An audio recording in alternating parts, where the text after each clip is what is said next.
Noong 2021 po, no, ang pinakamalaking pagbabago talaga na nangyari sa amin, nakuha namin yung mga goals namin. Una, nagkaroon kami ng sarili naming negosyo. Yung negosyong naipundar namin, at the same time, ito yung negosyo na hilig din namin gawin, which is yung farming. Kasi dito po sa NCR, ang pinakamahirap po talagang struggle kapag nag-uumpisa ka magnegosyo. Paano ka magsisimula ng isang negosyo dito sa NCR, lalo na kung you are into agriculture. Advantage na napalanunan namin doon sa YFC. Nagkaroon kami ng grant, parang naging posible na lahat. So nagsimula kami ng pagtatanim ng lettuce. Ang sinervan namin na market ay yung mga Samgyeopsal store, tapos yung mga Vietnamese store, tapos at the same time yung mga nagtitinda ng hamburger. After ng pagkakaroon ng lettuce farm, ang sumunod naman ay nung binuo namin yung 5 micro-business.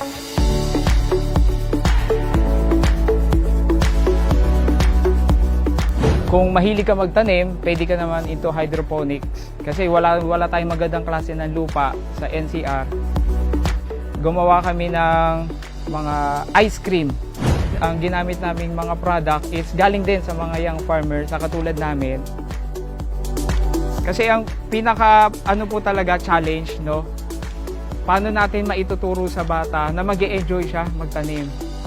Engage ko sa isang prutas na kapag narinig ng isang bata, strawberry, gusto yan.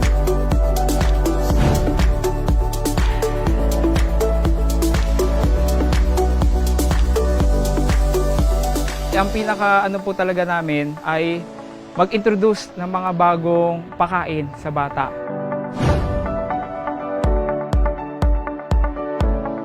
Ano ang basic needs ng isang kailangan natin? Katulad po nitong kadyos, bagay po ito sa munggo. Tapos kung papartneran tayo ng malunggay ni Ma'am Amy Marcos para ma-solve ang ating malnutrition.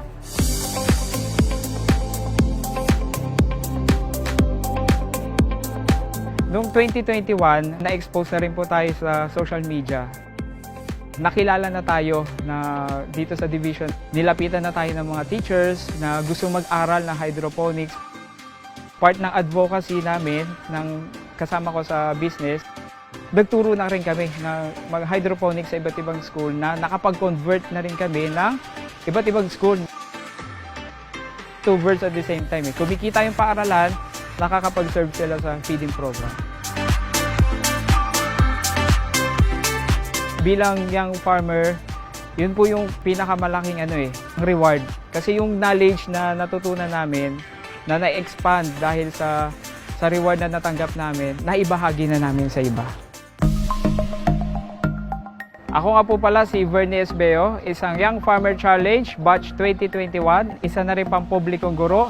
Hinihikayat ko po lahat ng mga kabataan na sumubok magnegosyo sa larangan ng agrikultura.